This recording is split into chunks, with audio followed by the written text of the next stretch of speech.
Jusqu'au jour où elle se rendra compte qu'en fait il n'y a jamais collé. Ça peut même aller jusqu'à des vies communes qui sont brisées 3 ans plus tard. Ah oui, 3 ans, c'est un bon chiffre d'ailleurs. C'est un bon chiffre, oui. Il y a beaucoup de choses qui se terminent au bout de 3 ans ou 3 ans et demi, d'après les recherches. Donc, ça peut être aussi une ressemblance au niveau du visage avec une femme qu'ils ont connue avant, qui va faire penser à un homme que celle-ci peut leur plaire, et il va vouloir la faire coller à l'image qu'il avait de l'autre, ou le souvenir idéalisé qu'il avait de l'autre, et ça ne marchera pas. Ça peut être aussi comme ça chez la femme. Il y a dans le rapport à autrui, il y a quand même tout un tas de voiles. Effectivement, il y a ce qu'on va faire pour plaire à l'autre qui ne correspond pas à ce qu'on est vraiment, qui déjà met un voile. Après, il y a la gentillesse qui fait que pour faire plaisir à l'autre, on va faire ce qu'on appelle des concessions ou des efforts, comme l'homme qui va se mettre à cuisiner un petit peu pour faire plaisir, et des choses comme ça. Et puis après, il y a aussi les fantasmes projetés sur l'autre, qui viennent interférer encore dans la communication, et qui viennent interférer absolument dans tout. Parce que ne serait-ce que dans les entreprises, etc., il existe des grilles d'analyse qui sont par rapport à les gens tiennent le rôle pour lequel on les a placés là. Vous allez projeter sur le supérieur hiérarchique le fait qu'il est supérieur hiérarchique. Vous le forcerez à être supérieur hiérarchique même quand il n'en aura pas envie. Oui. Et ça fait partie de la communication. Oui, il y a des gens qui ont le sentiment de ne pas être appréciés pour ce qu'ils sont. Et qui peuvent être appréciés pour ce qu'ils ne sont pas. Par exemple, je reviens à l'exemple de visuel. Il y a des femmes qui plaisent beaucoup aux hommes, mais elles n'aiment pas se regarder dans une glace, par exemple. Parce que elles n'ont pas de plaisir, elles n'ont pas le plaisir en se regardant que semblent avoir les hommes en les regardant elles. Voyez-vous ? Parce que elles ont développé... Oui, on peut très bien imaginer quelqu'un qui apprécie des choses chez vous que vous-même, vous n'appréciez pas. Par exemple, un homme peut très bien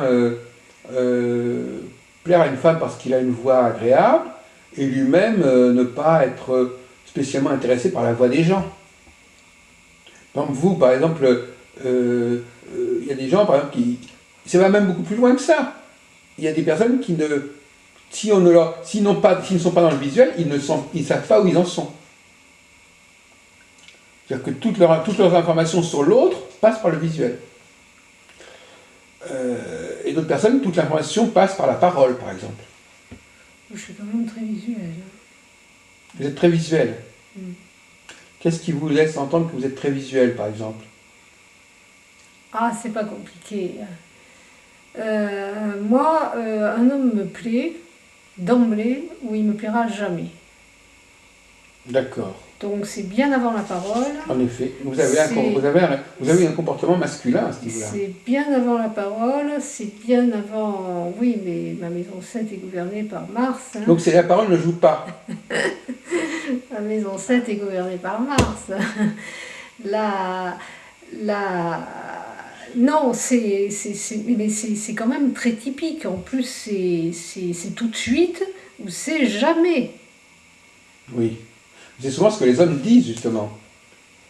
Et c'est avant la parole, c'est presque même avant le toucher. Quel est le sens qui joue, alors? C'est le visuel, c'est quoi? Ah, je pense qu'il n'y a pas que le visuel. Non, justement, c'est quoi? Il y a l'odorat. L'odorat? Ah, pour moi, oui. Mais alors, l'odorat, c'est tout à fait... L'odorat, c'est intéressant, d'abord. L'odorat... D'ailleurs, je prenais l'exemple d'une population... Il n'y a pas que ça, il y a le visuel, parce que finalement, quand on y réfléchissant, puisque vous voulez qu'on y réfléchisse, il y a quand même... Ça va jusqu'au grain de la peau. Oui. C'est pas le son de la voix, mais ça va être le grain de la peau. Oui. Mais je pense qu'il y a quelque chose qui est de l'ordre de l'odorat, mais de façon extrêmement subjective. Hein, parce que Presque une sorte de sévérité tactile. je parle même pas d'avoir senti le parfum. Oui. Mais il y a quand même quelque chose qui est de l'ordre du senti, quoi. Oui, mais justement dans l'exemple de ces populations qui vivraient dans la pénombre, l'odorat joue un rôle important, presque aussi important, même peut-être plus important au départ que la parole. Les gens qui ne se voient pas, ils peuvent se sentir. Hein, de la nuit, par exemple, bon, donc finalement, on ne peut pas à la fois parler de l'odorat et du visuel. Parce que normalement, l'odorat, on peut très bien sentir quelqu'un alors qu'il n'y a pas de lumière, alors qu'on est dans la nuit. Le visuel exige le feu ou le soleil, ou le jour en tout cas. On peut un petit peu apparenter l'odorat avec la texture, puisque dans la nuit, on peut aussi se toucher. Et voilà. Il y avait, comment ça s'appelle, Vanessa Paradis et son mari, là, comment il s'appelle? J'ai un trou là. Lui qui joue dans tous les films de Tim Burton. Bon, enfin bref, il paraît... comment il s'appelle? Ah oui, c'est Judah. Il paraît qu'ils se sont rencontrés ils faisaient une expérience sur un casting particulier. Ils étaient tous les deux dans le noir et donc personne ne se voyait. Ils n'étaient pas seuls, mais ils se sont touchés, ils se sont immédiatement plu. Ouais. C'est ce que racontait Vanessa Paradis. Donc finalement, si vous n'avez pas touché quelqu'un, vous ne savez pas s'il vous plaît.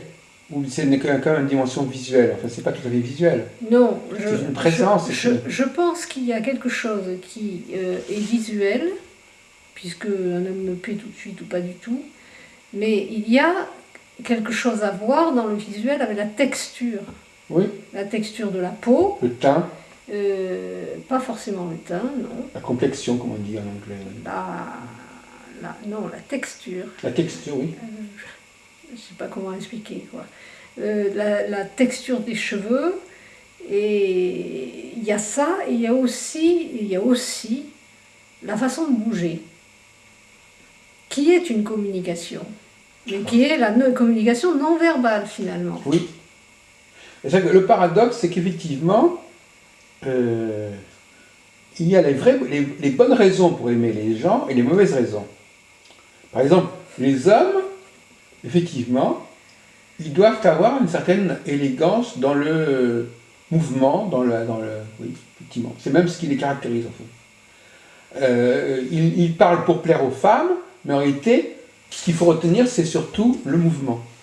Et inversement, chez la femme, elle peut effectivement avoir une apparence visuelle, mais au fond, elle est attirée par tout ce qui n'est pas visuel, justement. C'est-à-dire le parler, l'odorat, le toucher, etc. Parce que, regardez, justement les acteurs, c'est des super exemples. Quand vous voyez Michel Serrault, par exemple, il avait quand même une façon très particulière de bouger. Oui. Tous les acteurs, les grands acteurs, ont tous une façon très particulière de bouger qui n'appartient qu'à eux. Oui. Et ça, c'est presque un ADN. Ah oui. Mais vous n'avez jamais trouvé la même chose chez une femme, par exemple? Chez les femmes, mais bon, moi je suis une femme, les femmes me plaisent pas. Non, je comprends très bien. Je veux dire, mais je comprends très bien. Je suis pas du tout le même. Non, mais je sais, mais malgré tout, regardez Catherine Deneuve. Oui. Qui est, paraît-il, une grande actrice. Oui. Elle a quand même un visage qui est très peu expressif. Oui. Et un aspect qui est quand même assez froid. Oui. Moi, c'est ce que j'en ressors.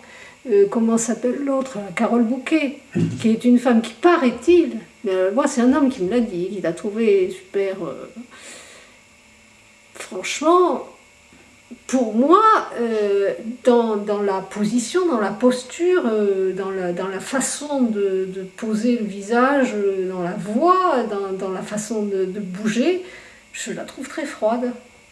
Alors que c'est pas du tout ce que ressentent les hommes, apparemment. Et vous avez un côté un peu Carole Bouquet, curieusement. Hein? Oui, c'est possible. Ou là, peut-être... Non, enfin, je sais pas, quelque chose, légèrement quelque chose. Moi, je suis assez physionomiste.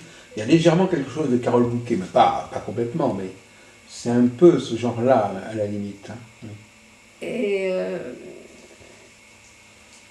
je sais Oui, pas non, mais quoi donc, mais c'est fait. intéressant, voyez-vous, parce que ce à quoi je voudrais faire arriver, c'est, au fond, ce que vous dites, c'est certainement très vrai, mais c'est pas uniquement chez vous que ça se passe. Ah oui, non, mais ça, je Non, suis mais je veux dire d'accord. il y a beaucoup de femmes qui diraient la même chose, à mon avis. Ah ben, peut-être. Vous n'êtes pas un cas unique. Ah non, mais j'ai jamais dit que j'étais unique, et au De même que, contraire. par exemple, si on dit que les femmes accouchent, bon, ben, chaque femme peut avoir des enfants, mais chaque femme est peut-être un cas particulier, mais enfin, c'est quand même une règle générale. Oui. Donc là, ce qui m'intéresse, c'est de montrer que, il faudrait évidemment faire une enquête sur 10, 20, 40, 50 femmes, montrer quelque part que leur mode de fonctionnement est assez proche. Oui, mais alors il faut lever des tabous, parce que nous autres, les femmes, on parle jamais de ça, on n'a jamais parlé de ça. Oui. Justement, ça mériterait d'être dit. Oui, pourquoi est-ce que... Oui, justement, oui. Ben, parce que dans les valeurs sociétales, en fait, les hommes ont une sexualité et peuvent avoir une attirance pour les femmes, mais les femmes n'ont pas de sexualité. Ça, c'est... Ah bon, ça veut dire quoi, elles n'ont pas de sexualité, Anne-Marie? Elles ne sont pas reconnues dans la société avec une sexualité depuis si longtemps que ça. Ah oui, d'accord, oui. Je veux dire que dans les schémas de pensée et les archétypes, ça fait pas suffisamment longtemps qu'on reconnaît une sexualité aux femmes pour qu'elles en parlent. Elles ont eu assez de difficultés à avoir la pilule et pouvoir voir au niveau des enfants, à pouvoir travailler pour enfin se libérer au niveau de la sexualité. Les jeunes, maintenant, se libèrent puisqu'elles le draguent autant que les hommes. Oui, mais les jeunes, vous voulez dire de quel âge? Ah, mais jusqu'à 30 ans quand même. Oui. Il paraît qu'on est jeune jusqu'à 30 ans maintenant. Et donc vous savez comment elles choisissent leur partenaire, comment elles sont attirées par un partenaire? Je n'ai pas parlé encore Oui, voilà. suffisamment avec... Si vous voulez, moi je pourrais développer une idée, c'est la suivante, à savoir que d'abord c'est très paradoxal, c'est-à-dire qu'effectivement... Il y a d'autres choses qui entrent dans le... Ouais, enfin, il y a autre chose qui est en train... On vous écoute. Regardez les hommes à femmes. Les hommes à femmes plaisent aux femmes en général. Bon, oui. Oui, non, c'est logique, oui. C'est assez logique, mais c'est pas logique, c'est évident. Parce que quand vous croisez un homme à femme et que vous êtes une femme, vous le savez qu'il aime les femmes. Et même si vous savez que vous allez être la reine que pendant 3 jours, avec cet homme-là, vous allez être la reine pendant 3 jours, ça vaut le coup, quoi. Donc c'est forcé qu'il plaît. Mais là, c'est à autre chose que ça marche. Là, c'est du visuel encore, mais c'est au regard. C'est le regard que l'homme pose qui est tellement évocateur qu'on le sait. Et voilà, oui. Parce qu'effectivement, le regard chez l'homme, cette expression visuelle, normalement, les hommes ont une capacité à... Moi, je dirais, si vous voulez, qu'on est attaché... Chez une femme, souvent, on est attiré par sa voix. Les hommes qui réfléchissent pourquoi ils aiment une femme, pourquoi ils ont continué à aimer une femme, et qu'est-ce qui les ébranche chez une femme, peut-être pas tout de suite, mais quelque part, c'est un ton, une texture de voix qui les retient. Chez les femmes, en revanche, ce qui retient une femme chez un homme, ça peut être effectivement quelque chose dans le mouvement, dans le regard, dans la gestuelle, qui est quelque chose de très personnel. Parce que quand un homme parle, il n'est pas très personnel. Et de même, quand une femme se présente, elle n'est pas très personnelle. Donc il faut distinguer l'apparence et le véritable message intérieur. Chez un homme, la parole est quelque chose qu'il maîtrise bien, mais qu'il le maîtrise tellement bien que ce n'est pas lui-même à la limite. Il maîtrisera beaucoup, ce qui sera beaucoup plus authentique, ça sera effectivement le regard, les gestes, etc. Chez la femme, au contraire, il y a une très grande maîtrise au niveau de la présentation, elles sont impeccables, etc. Mais en revanche, ce n'est pas là qu'elles vont s'exprimer, et c'est pas ça qui va vraiment marquer, c'est plutôt, pas forcément le contenu de ce qu'elles disent, mais il y a une sorte d'authenticité dans la parole qui touche. Oui.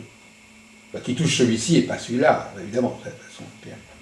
Donc c'est pour montrer qu'effectivement, c'est très difficile. C'est pour ça qu'on a beaucoup erré sur ces sujets-là, parce que c'est contradictoire. Parce que si on dit à une femme qu'elle est visuelle, elle l'est quelque part, mais elle ne l'est pas vraiment non plus. Et un homme, ça. Donc il faut distinguer, là, les astrologues l'ont souvent fait, quand ils disent par exemple, l'ascendant c'est plus l'apparence, le soleil c'est plus... Voilà. Bon, il y a toutes sortes de théories là-dessus. Les gens ont compris qu'il y avait un personnage extérieur et un personnage intérieur. Mais ce que vous dites est assez juste, mais c'est juste parce que c'est vrai, tout simplement. Parce que vous avez fait l'effort de le dire. C'est vrai qu'effectivement, normalement, un homme peut rester dans la mémoire d'une femme par des choses qu'il ne maîtrise pas du tout. Mais heureusement. Mais l'amour, ça ne se maîtrise pas. Justement. Et ça, le problème, c'est qu'on touche les autres par ce qu'on ne maîtrise pas. Et ce qu'on maîtrise parfaitement, ben, c'est pas ça qui fait qu'on touche l'autre. On peut l'impressionner par ce qu'on touche, on peut l'impressionner par une perfection quelque part, mais on ne va pas le toucher par des choses qu'on contrôle, en fait. Et par exemple, je pense au cas de Sarkozy, par exemple. Probablement, Sarkozy, les choses qui vont plaire chez les femmes qui regardent Sarkozy, c'est pas forcément ce qui est mis en avant. Franchement, Sarkozy, même dans le noir, je ne supporterai pas. Même dans le noir, ça n'est pas possible. Ça n'est pas possible. De toute façon, on vous impose alors pas. bon, je veux bien. On vous impose pas ça. Non, mais c'est-à-dire que même Sarkozy, il peut avoir des mimiques, il peut avoir des gestes. Ça, des mimiques, il en a, des gestes, il en a, mais... Et puis il a quand même une vie, il a quand même attiré certaines femmes, je suppose, quand même. Non, vous ne croyez pas? Bon, pas. Bon, j'ai peut-être choisi un mauvais exemple, mais d'une manière générale, je dirais que tout homme est touchant quelque part par quelque chose de l'ordre du visuel qu'il donne à voir, et toute femme, quelque part, est touchante par sa façon de dire les choses. Mais pas pour tout le monde. Mais pas pour tout le monde. C'est un homme qui est très ordinaire, qui ne plaît à personne, qui n'a pas de femme depuis 6 mois, qui se traîne à la galère et puis qui tout d'un coup va plaire. Et pourquoi lui, pourquoi pas l'autre à côté? Parce que il est tout aussi, il est pareil, il est tout aussi... non, justement pas. Parce que justement, non, justement, parce que sa façon de manifester son intériorité, elle n'est pas forte. Au contraire, elle n'est pas censée plaire à tout le monde. Oui, c'est bien ce que je dis, oui, mais bon, si vous voulez, si on reste... Il faut qu'il rencontre quelqu'un qui soit sensible à sa façon d'exister, de se présenter. Oui, c'est ce que je voulais dire, hein, en fait. Mais... En revanche, il peut être satisfaisant globalement à peu près à tout le monde, sur d'autres plans. Même par exemple, il y a des femmes qui plaisent à tout le monde, mais qui n'intéressent personne. Enfin, qui n'intéressent pas tout. Une femme peut plaire à beaucoup de gens et n'établir de contact affectif qu'avec très peu de gens. Oui. Parce que c'est ça qui est intéressant. Au niveau, il y a une certaine perfection externe qui a une valeur globale et collective, et puis l'intériorité qui, elle, est beaucoup plus sélective. De toute façon, c'est normal qu'on soit attiré par ce que l'autre ne maîtrise pas, puisque finalement, qu'est-ce que l'autre maîtrise? C'est les valeurs sociétales. Sauf que les valeurs sociétales que maîtrise la femme ne sont pas forcément les valeurs sociétales que maîtrise l'homme. Oui, d'accord, mais comme c'est sociétal, c'est ce qui ne le caractérise pas, quoi. Voilà. Exactement. C'est son adaptation à la société. Et c'est plutôt ce qui va déplaire chez l'autre. Mais ce qui nous différencie dans notre discussion, Anne-Marie de Bien, c'est que moi, je défends la thèse qu'il y a une sorte de profil général du comportemental concernant les hommes et les femmes, et qu'il n'est pas indispensable, en tout cas pas dans un premier temps, d'aller étudier les particularités de l'un et de l'autre. Alors que vous auriez tendance, au départ en tout cas, vous avez tendance à dire qu'il n'y a que des cas. Non, il n'y a pas que des cas. Qu'est-ce qui vous fait dire ça? J'ai pas dit qu'il y avait que des cas. Vous avez dit beaucoup, dans l'entretien, vous avez dit beaucoup que finalement, on ne peut même pas généraliser, déjà. On ne peut pas généraliser sur les hommes ou généraliser sur les femmes. Vous avez dit qu'il valait mieux regarder où était le thème, comment était le thème, comment était ceci, comment était cela dans le thème. Donc tout de suite, vous avez voulu plutôt étudier des cas spécifiques. C'est pas tellement des cas spécifiques, puisque ce que j'étudie plutôt, c'est la vie. Eh bien d'accord, alors dans ce cas-là, on n'est pas... non, mais on laisse de côté cette question de la vie pour parler de la question de la personnalité. Ah oui, non mais oui, la personnalité... C'est de ça dont on parle pour l'instant. Oui, la personnalité, il y a des types de personnalités. Voilà. Oui, les types de personnalités... Quant à la vie des gens, alors je suis d'accord avec vous, considérez que la vie des gens, alors là, chacun vit comme il peut, hein, c'est clair. Oui, mais quand même, chaque vie est unique quand même. Oui, ça je vous l'accorde. Mais c'est pas forcément ce qui est le plus intéressant. On peut dire que c'est contingent, que c'est accidentel. Bon, c'est pas forcément... ce que les gens vivent ou ne vivent pas, c'est pas forcément essentiel. Hein. Ce qui est intéressant, c'est comment ils fonctionnent. Il y a comment ils vivent, ce qu'ils vivent et comment ils fonctionnent. Ce qu'ils vivent, c'est des choses qui se sont présentées à eux ou pas. Comment ils fonctionnent, c'est leur façon de capter les choses autour d'eux. Par exemple, imaginons par exemple qu'un homme soit entouré, comme ça peut arriver, par exemple, quand vous allez dans des réunions où il y a 100 femmes qui sont... Vous mettez un homme avec 100 femmes de 70 ans, c'est infernal pour lui. Parce qu'il ne peut pas reposer son regard. Il est frustré, il est blessé dans son besoin visuel. Bon. De même que... Vous faites de ça une femme à l'inverse, hein, c'est pareil. Hein. Alors justement, mais oui, mais pas justement, ça ne va pas fonctionner de la même manière, justement. Parce que d'abord, premièrement, parce que c'est vrai que d'abord parce qu'elles sont plus... Bon, alors, effectivement... Ah si. Non, mais il va quand même y avoir au niveau du regard, au niveau visuel, il va y avoir quand même quelque chose qui... Bah, évidemment, puisque les femmes ne sont pas... Attendez, voilà, alors, je me suis mal exprimé. Nous sommes demandeurs à deux niveaux. Nous sommes demandeurs... Là, je ne suis plus en train de parler de relations personnelles. Non. Je suis en train de parler de plaisir collectif. Par exemple, un homme qui croise dans un cocktail, un homme peut croiser 50 femmes agréables. Il n'est pas question d'établir une relation spéciale avec ces femmes-là. Donc, il a besoin, dans un rapport au collectif, d'être satisfait au niveau visuel. Bon, par contre, au niveau de la relation intime, une femme l'accrochera autrement, sur un autre plan. Bon, inversement, une femme, au niveau collectif, c'est-à-dire au niveau du plaisir d'être avec d'autres personnes. Je suis content, être content d'être dans un groupe, dans une population, dans une ville. Bon. Imaginons une ville où il n'y a que des gens... un homme, par exemple, vous ne pouvez pas le faire vivre dans une ville où il n'y a que des gens affreux. Mais une femme non plus. Mais si, parce qu'une femme n'a pas... D'abord bien, vous n'en savez rien, vous vous-même, vous n'êtes pas dans la peau d'un homme. Donc vous ne savez pas forcément comment les hommes réagissent par rapport à cela. Les femmes ont d'autres moyens de trouver, d'abord, premièrement, déjà, la qualité de la parole.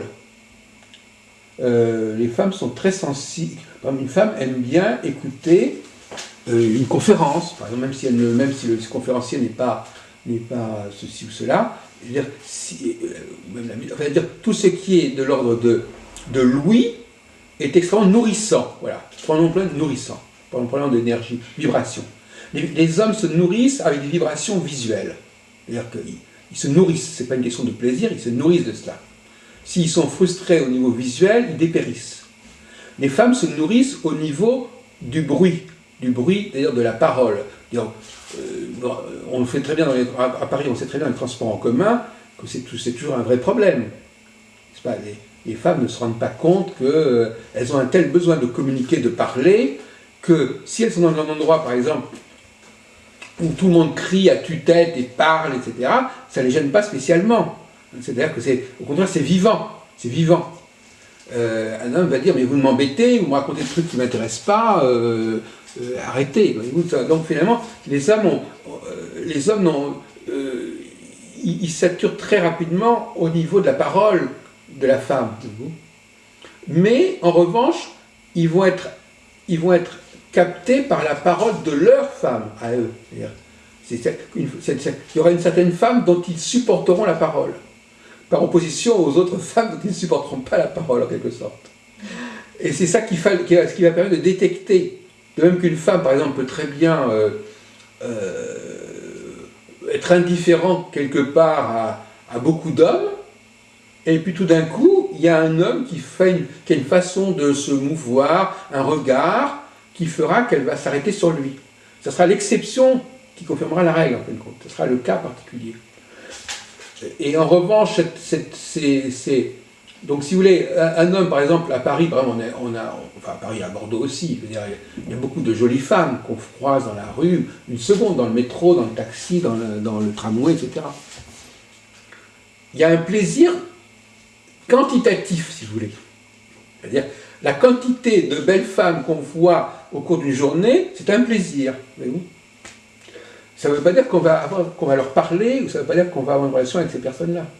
De même que, par exemple, je ne sais pas si vous regardez beaucoup, par exemple, vous avez la télévision, le plaisir d'entendre des gens, ou de rencontrer des gens, enfin, ou de les écouter, et de les écouter ayant une certaine facilité à s'exprimer, à une certaine élégance de l'expression, ça peut vous apporter une satisfaction, pas forcément du tout au niveau de la relation privée et personnelle, mais c'est un plaisir. Les femmes, je crois, ont du plaisir à voir quelqu'un avoir une certaine maîtrise de la parole, par exemple, de sa parole, exprimer avec élégance, etc. Mais c'est pas ça qui va les attirer chez un homme. Par contre, ça peut être quelque chose qui leur fera rejeter un homme. Oui, qui leur fera rejeter, mais en même temps, de même par exemple, vous savez très bien qu'il y a des hommes qui sont très impressionnés par la beauté féminine, au point qu'ils n'iront jamais aborder ces femmes-là.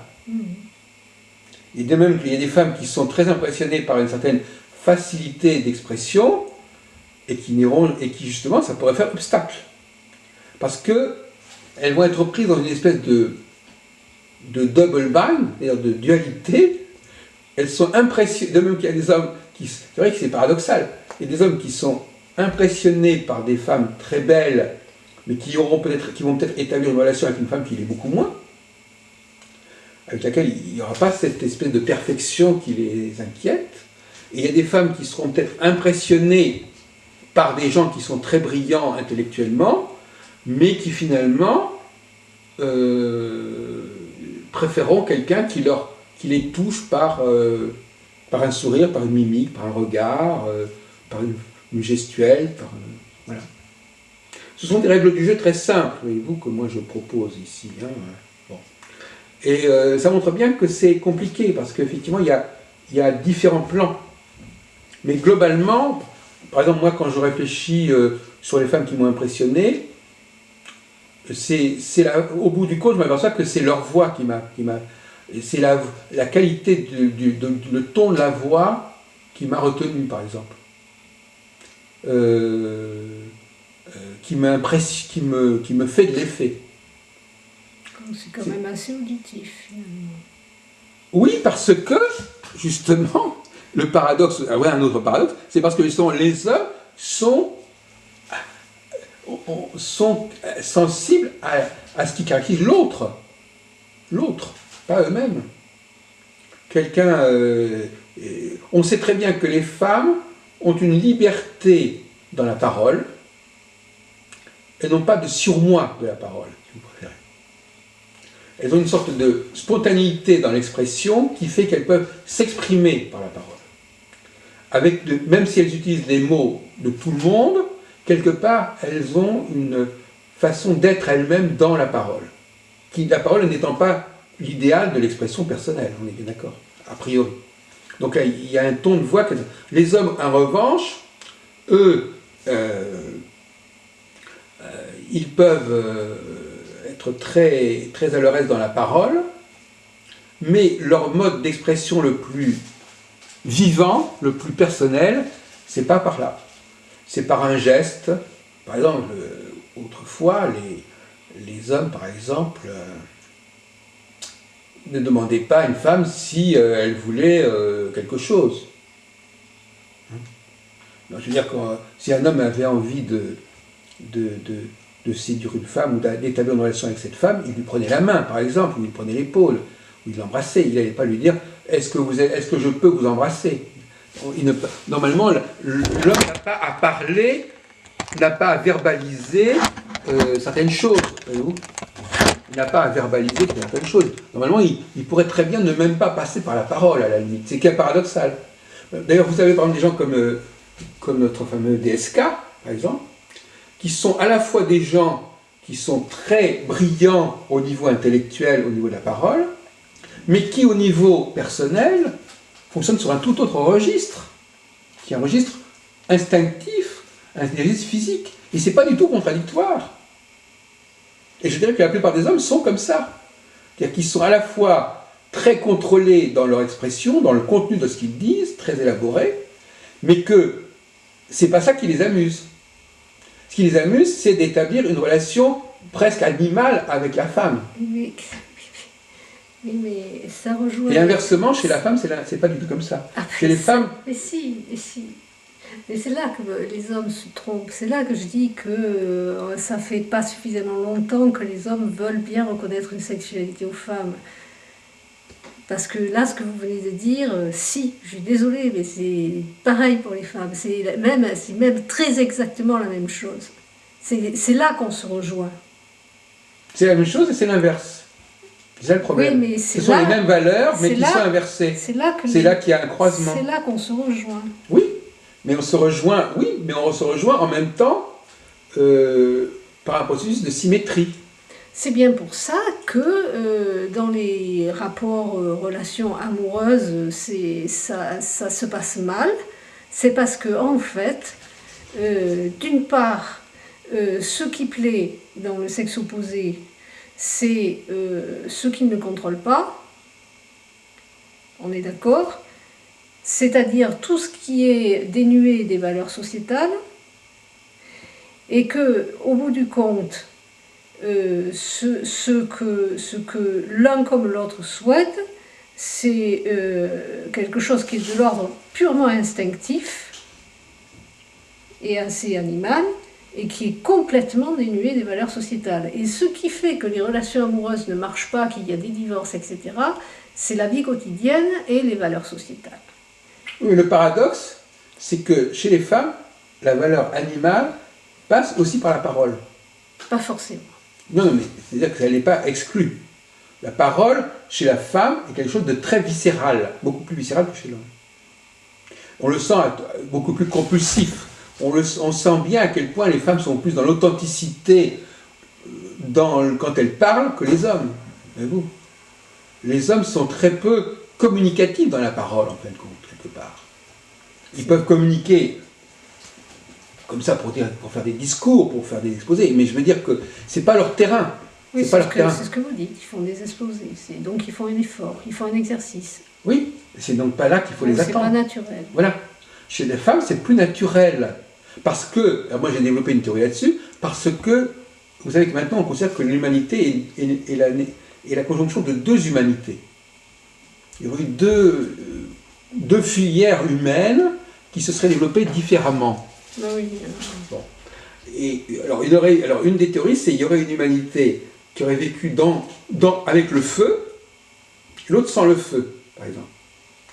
C'est un peu compréhensible, le feu n'a pas. Il est arrivé à un moment donné. Donc il y a des humanités qui ne connaissaient pas le feu. Elles ne connaissaient pas le feu, donc le côté visuel n'a pas pu se développer autant que chez l'humanité qui connaissait le feu. Parce qu'elle connaissait le feu, ça veut dire qu'on fait attention à d'autres choses, des éléments nouveaux qu'on aurait pu négliger sans le feu. Donc si on vit dans les cavernes, par exemple, il y a des cavernes qui étaient éclairées par le feu, et d'autres qui n'étaient pas éclairées par le feu. Celles qui étaient éclairées par le feu, les gens ont développé un langage des signes, un langage des mimiques, un regard, etc. Ils pouvaient s'exprimer comme ça, ce qui fait qu'ils n'avaient pas besoin de parler.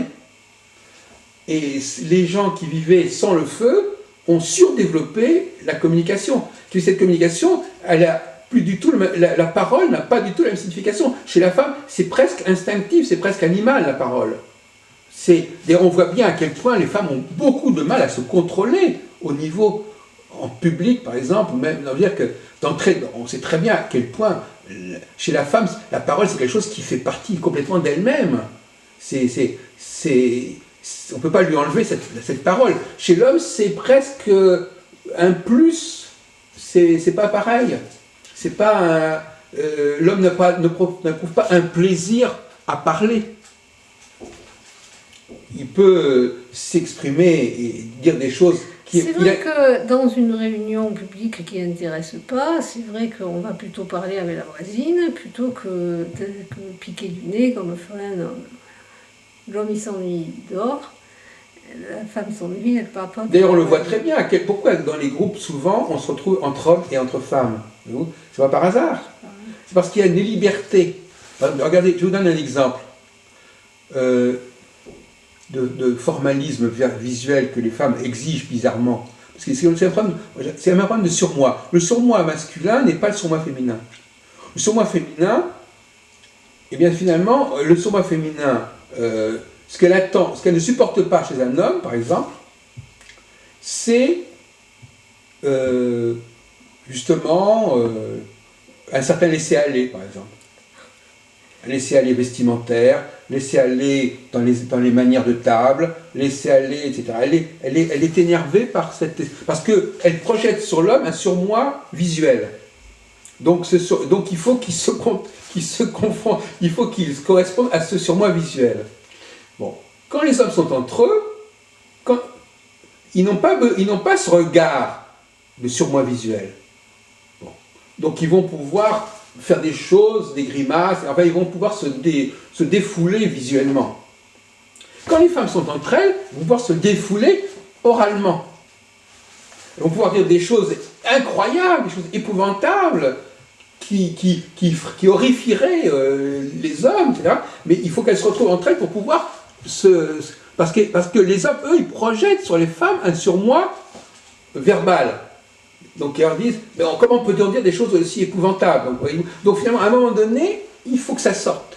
Et pour que ça sorte, il faut qu'on se retrouve entre soi. Une femme ne pourra pas se défouler avec un homme sur le plan verbal. Ça, c'est pas possible. À un moment donné, l'homme, il sature. Il dit, non mais qu'est-ce que tu racontes? C'est-à-dire que, en fait, on a beaucoup de mal à communiquer verbalement homme-femme. De toute façon... Plus les femmes. Et c'est quand, justement, les Noirs ont commencé à dire, oui, ça va être le premier président noir et tout ça, et que tout d'un coup, je me suis rendu compte, je sais ce qui me gêne, c'est qu'en fait, il a l'air noir, mais il ne l'est pas. Oui. Parce que c'était finalement un Américain qui avait été élevé comme un blanc et il bougeait comme un blanc.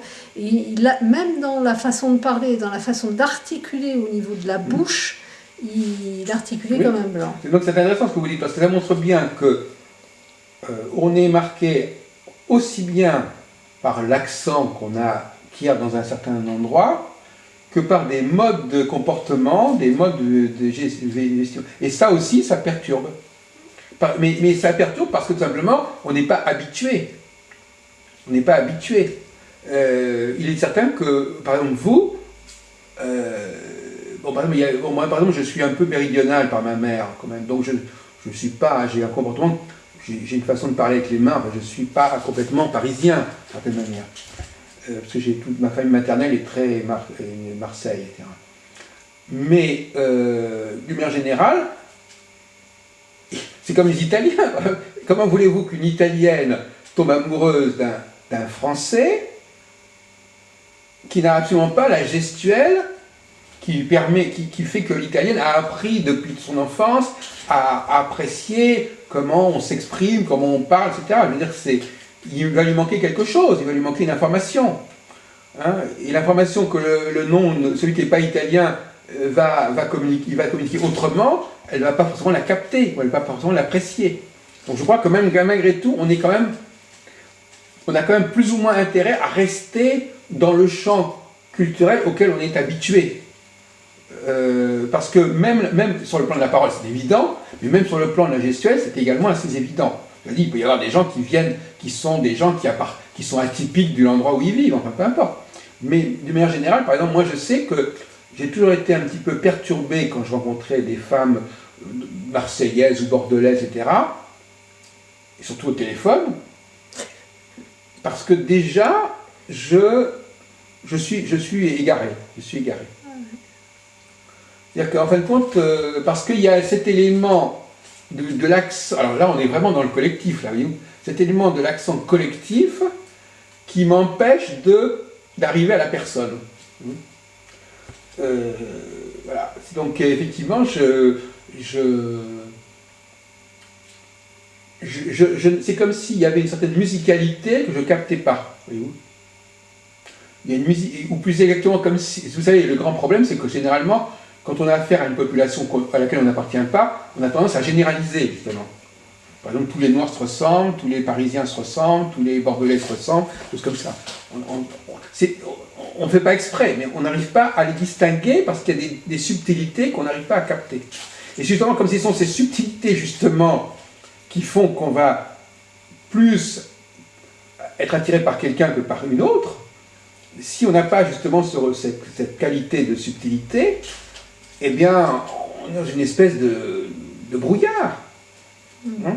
De la même façon, une femme qui rencontre quelqu'un qui n'est pas de sa région, qui n'a pas ces mêmes codes de communication et d'expression, elle doit rester, elle doit se demander, elle ne doit pas très bien savoir.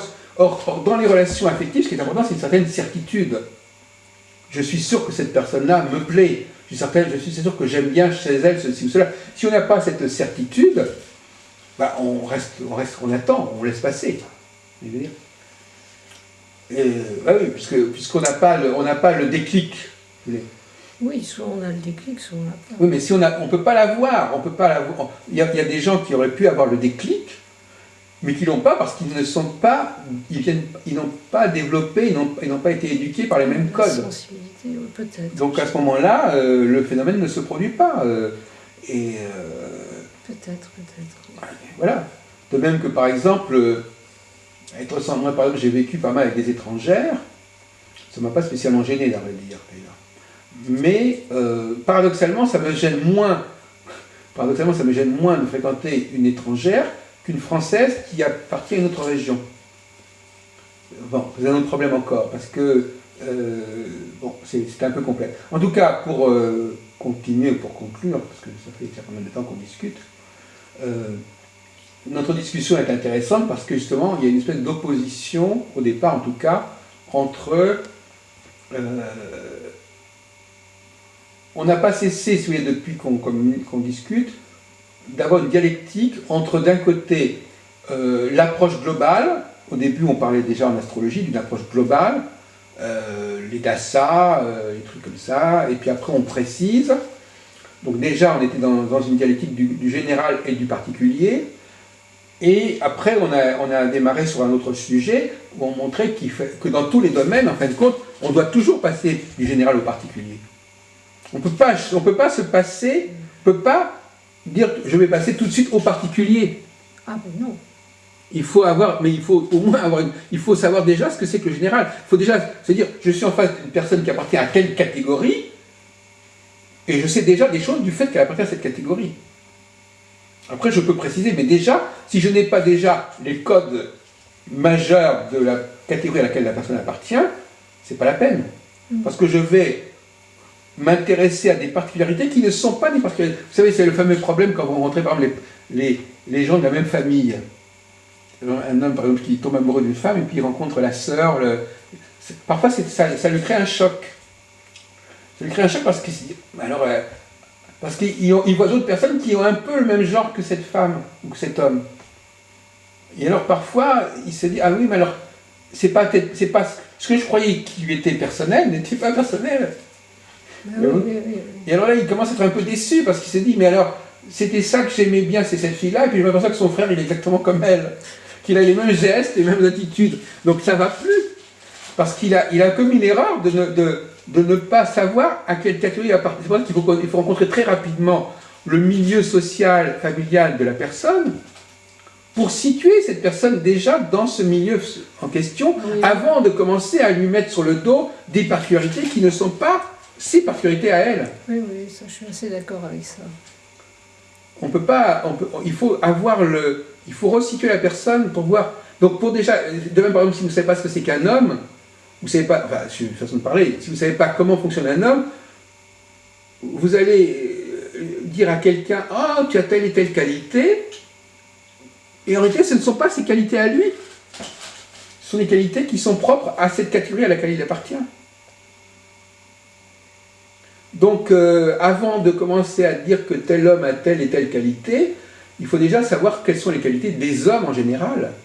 Et après, on va entrer dans le dire, c'est comme on dit, pour une femme, tu es, comme tu sais, la fameuse expression, pour une femme, tu es très intelligente, ou pour un homme, tu es très bien habillé. Enfin, mais c'est toujours par rapport, c'est toujours relatif.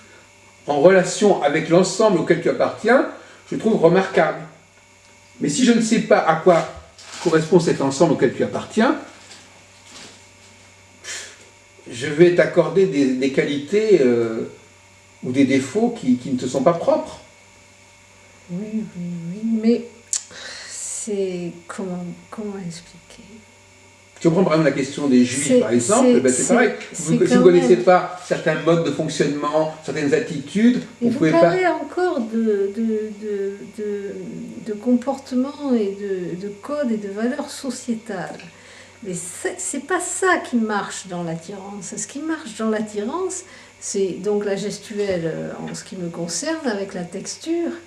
Mais après, qu'est-ce qui va marcher? Qu'est-ce qu'on va voir? Et avant de dire une qualité, on va voir... enfin, moi, je vais voir le cœur de l'homme. Oui. Donc, dans la façon dont il se comporte ou dans la façon dont il pense par rapport aux situations.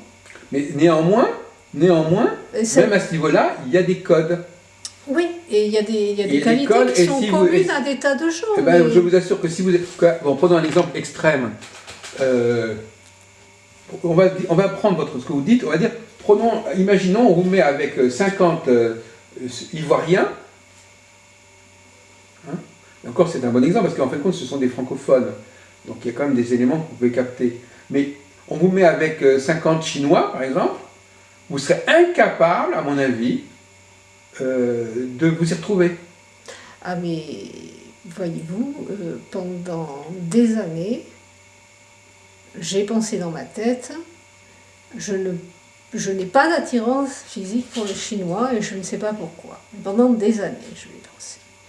Et puis, donc il y a eu la réflexologie plantaire énergétique chinoise, et puis il y a dans le quartier plein de Chinois, plein d'Asiatiques qui vivent, j'en croise tous les jours, depuis 2 ans, j'en croise tous les jours, à chaque fois que je sors de chez moi. Vous vous habituez un peu à eux. Donc je commence à m'habituer un peu à eux. À ce moment-là, vous les distinguez. Mais jusqu'à mes 40 ans, je reconnais que ce que vous dites est tout à fait vrai. C'est une banalité, on le sait très bien. Parfois, on n'arrive même pas à les distinguer entre eux, et eux-mêmes non plus d'ailleurs. Pour moi, c'est pas une banalité, parce que bon, j'ai eu très jeune des amis africains, donc les Congolais, les machins, les bidules, les Ivoiriens, j'en connaissais, donc ce problème n'existe pas. Mais pour les Asiatiques, il a vraiment existé. Et encore, il faut voir si c'est des gens qui vivent dans telle région et qui ont pris les habitudes de cette région. En fait, et c'est aussi une problématique qui ne peut pas exister pour les Indiens du Canada, les vrais Indiens, oui, les Amérindiens, typés indiens, oui. ceux avec les plumes et tout ça. Alors, quoi. oui, parce que en fait, j'avais une arrière-grand-mère qui finalement avait un visage qui finalement ressemble énormément à un visage de femme indienne. Oui. Elle l'était pas, hein, elle était charentaise. Hein. Oui. Mais en fait, j'ai vu des photos d'Indiens qui lui ressemblaient, d'Indiens et d'Indiennes qui lui ressemblaient énormément. Oui. Et donc, cette problématique n'existerait pas pour eux. À cause d'une forme de visage. Non, mais c'est-à-dire par là que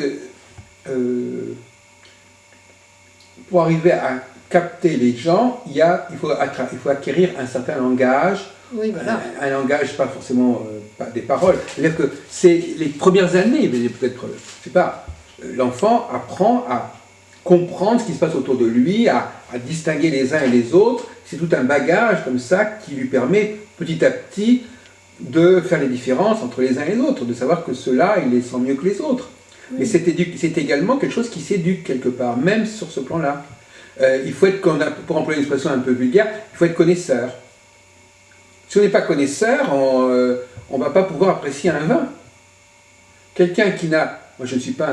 c'est pas de mon domaine, mais je veux dire qu'il est évident que quelqu'un qui n'a pas une culture du vin ne pourra pas, de façon pertinente, choisir un vin qui lui convient véritablement. Hein, c'est aussi simple que ça. Donc là, il y a c'est pas uniquement pour les gens qu'il faut... Il y a aussi les produits, il y a des tas de choses, il n'y a pas que les gens qu'il faut savoir choisir. Dans la vie, il faut être curieux. Hein. Au départ, le bébé, il est sur son tapis d'éveil, et quand il a commencé à connaître son tapis d'éveil, il va un peu plus loin que le tapis d'éveil, et pendant toute notre vie, c'est ce qu'on fait. Oui, c'est pour dire que même ce qu'on croit être viscéral, c'est viscéral, mais ça exige une certaine éducation aussi, avant de pouvoir exercer cette viscéralité. C'est un paradoxe, c'est-à-dire qu'il faut acquérir les codes avant d'avoir une relation, avant d'être complètement dans une spontanéité relationnelle, il faut déjà avoir balisé. C'est comme les artistes, ils apprennent une technique et quand ils connaissent suffisamment la technique, ils s'en libèrent, ils deviennent archaïques. Et voilà. C'est pareil. Oui. De même que, par exemple, quelqu'un qui n'a pas l'expérience de la sexualité, finalement, ça pose aussi un problème. Hein. Par exemple, quelqu'un qui n'a jamais fait l'amour, je veux dire, ça peut poser un problème. Alors que paradoxalement, si quelqu'un a une certaine expérience dans ce domaine-là, il n'aura pas ce problème-là. Et bon, en fait, dans tout autre domaine, il y a une question dans presque tous les domaines, que ce soit dans le domaine sportif, dans tous les domaines, il y a une... Bon, mais cela dit, il y a quand même cette dialectique entre le ça et le surmoi. Pour simplifier, il y a un surmoi il y a un surmoi masculin, un surmoi féminin, il y a un ça féminin, il y a un ça masculin. Pour simplifier, le ça féminin, c'est l'explosion de la parole. Là, parce que cette parole, elle est sociale, pas uniquement sociale, elle est sociale. C'est-à-dire que c'est important dans le groupe qui est dans la grotte de créer de la vie, donc de parler, de faire du bruit, de communiquer, de dire des choses. Les gens, à la limite, on s'aperçoit qu'ils parlent uniquement pour montrer qu'ils sont en vie et pour donner de la vie, pour ne pas, ou par exemple pour arrêter le silence. À la limite, presque on pourrait dire que les femmes ne supportent pas le silence à un certain niveau. Parce que le silence, c'est déjà la mort. Si personne ne parle, c'est quelque chose qui ne va pas. Inversement, chez les hommes, l'autre jour, j'écoutais une émission et une femme disait « Mais je suis avec quelqu'un qui ne parle pas, mais c'est invivable. C'est invivable, il n'ouvre pas la bouche. » En réalité, c'est pas si évident que ça. C'est pas parce qu'il ne parle pas qu'il n'y a pas quelque chose qui existe. Pour un homme, par exemple, à la limite, une femme qui ne parlerait pas, si elle est présente, c'est déjà très important. Parce qu'il capterait dans la présence de cette femme, dans son visuel, il capterait des choses qui sont plus nourrissantes pour lui, à la limite, que ce qu'elle pourrait dire. Bon. Mais inversement, chez la femme, la parole est une condition absolument essentielle, sauf que justement, il y a un surmoi chez l'homme.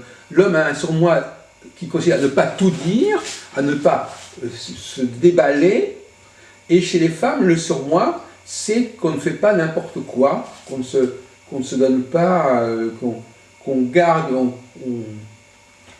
on garde une certaine dignité, je dirais, d'une certaine manière, qu'on appelle une dignité visuelle. Hein. Et c'est pour ça que, par exemple, que les hommes, quand ils sont entre eux, dans certains groupes de gens, ils font des choses qui visuellement sont choquantes. Voilà. Le mot choc est un mot important. Les femmes peuvent dire des choses qui choquent les hommes. Pas forcément qui les concernent même pas directement, qui sont choquantes. Elles disent, mais je ne peux pas supporter cette façon de parler.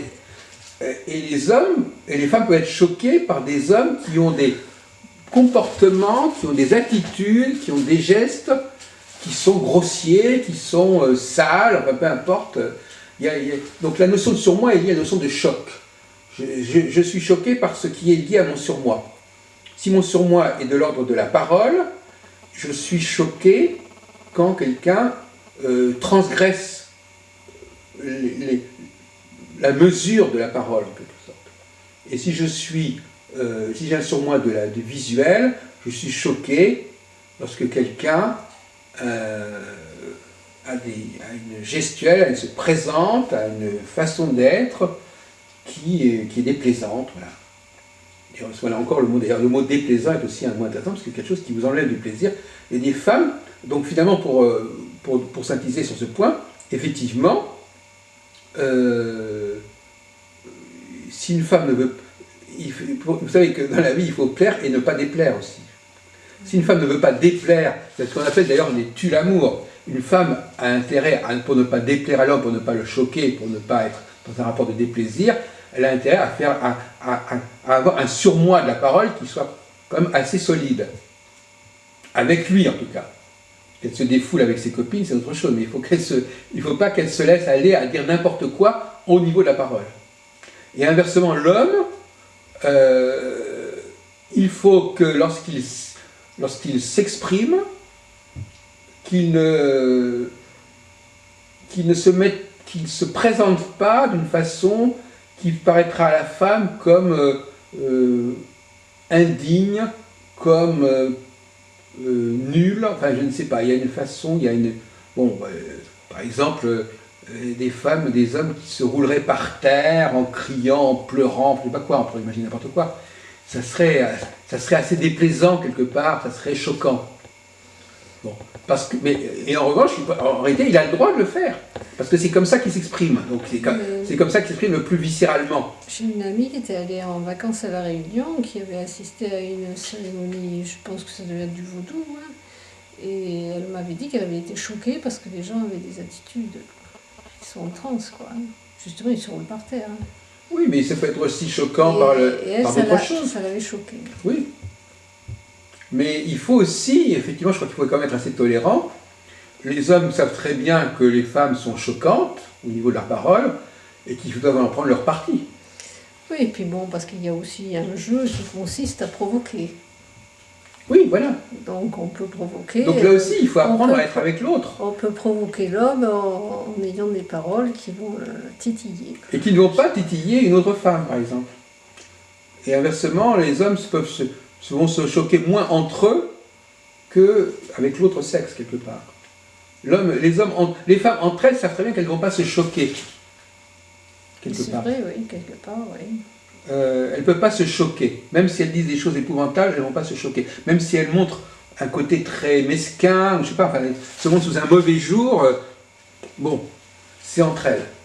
Les hommes, en revanche, quand ils sont entre eux, je sais pas, moi, vous savez, des soirées entre hommes, comme ça, ils se retrouvent dans un restaurant, ils vont faire des choses qui visuellement ne sont pas terribles, et il vaut mieux ne pas inviter de femmes, voyez-vous. Donc à un moment donné, il y a quand même une vérité qui fait que, pour certaines choses, c'est-à-dire que paradoxalement, quand on est dans une situation complètement surmoïque, il faut être entre hommes et femmes, parce que chacun impose son surmoi à l'autre, donc les femmes vont être super élégantes, et les hommes vont faire super attention à leur... enfin, tout le monde va faire très attention à ce qu'il va dire, à comment il se présente, etc. Et dès que vous les mettez entre eux, les femmes entre elles et les hommes entre eux, là, ça se déchaîne totalement autrement. La relation va fonctionner totalement autrement, on va être dans le ça, et non plus dans le surmoi. Donc c'est... bon. Mais ce qui est assez amusant, c'est quand on interroge les gens sur ces sujets, et moi je ne cesse pas de le faire souvent, mais les gens n'ont rien à dire sur ces sujets. Ah bon? Ah ben non. Ah donc finalement j'avais quand même quelque chose à dire. Non mais je veux dire, ils n'ont rien à dire de très cohérent globalement. Moi je peux même des trucs que j'ai filmés comme ça, que j'ai pas mis en ligne parce que c'était un peu bizarre, mais je veux dire, l'autre jour il y a une jeune femme qui est venue me voir parce qu'elle voulait faire une enquête, je sais pas, sur des astrologues du passé qu'elle avait connus, et puis à un moment donné, la conversation, je lui ai dit, mais alors vous, comment vous parleriez, qu'est-ce que c'est les hommes et les femmes? Je sais pas. C'est comme si on leur avait jamais parlé de ça. On emploie des mots, mais le nombre de personnes qui peuvent vous parler pendant des heures du masculin et féminin, en employant le mot masculin et féminin, en disant plus homme, plus masculin, etc. Et quand on leur demande mais qu'est-ce que ça veut dire, ils ne savent pas. C'est des mots qui restent comme ça complètement... L'autre jour, d'ailleurs, j'ai interviewé des gens dans un congrès d'astrologie, et à un moment donné, les gens ont reconnu que c'était des mots qui se suffisaient à eux-mêmes. C'est-à-dire que si je dis féminin, ben c'est féminin. Et si je dis masculin, c'est masculin. C'est des mots, mais c'est intéressant parce que c'est pas faux complètement. C'est que c'est des mots qui sont connotés, qui sont chargés, et ils sont tellement chargés que c'est même pas la peine de les définir. C'est comme ça, il y a une résonance, il y a une vibration de ces mots qui se suffit à elle-même et qui dispense d'avoir à tenir un discours un peu construit. Je ne suis pas tout à fait d'accord avec le fait. Je pense justement qu'on s'est contenté de dire il y a masculin, il y a féminin, et que jamais personne n'a essayé de décortiquer. Oui. Et c'est dommage parce qu'on s'arrête à des connotations qui sont finalement très générales, on va encore dire, et très globales, alors que honnêtement, quand par exemple les psychologues ont décrété qu'il y avait plusieurs âges de la vie, dont l'adolescence, si vraiment, quand on commence à devenir vieux, on se rend compte qu'il y a d'autres âges dans la vie qui sont marquants comme l'adolescence psychologiquement. Il y a d'autres étapes d'âge psychologiquement à passer. Et je crois que si on avait vraiment essayé de voir qu'est-ce que c'était qu'être féminin, qu'est-ce que c'était qu'être masculin, on pourrait arriver à enfin se rendre compte qu'il y a beaucoup plus de différences qu'on ne le pense entre le masculin et le féminin. Quand on regarde des enfants en bas âge, tous les enfants, garçons ou filles, ils vont sauter à pieds joints dans une flaque d'eau. S'il y a une petite murette, ils vont monter sur la murette, ils vont machiner. Par contre, si vous mettez un garçon devant une porte qui sépare une pièce d'une autre, ou une fille, le garçon va taper la porte, la fille ne va pas la taper. Il y a tout un tas de petits détails comme ça qui déjà, je parle de bébés, hein, donc si vous regardez à la plage, je ne sais pas si vous allez à la plage, en fait ce qui est que je regardais cet été là, eh bien, les hommes finalement n'ont pas du tout la même façon de marcher que les femmes.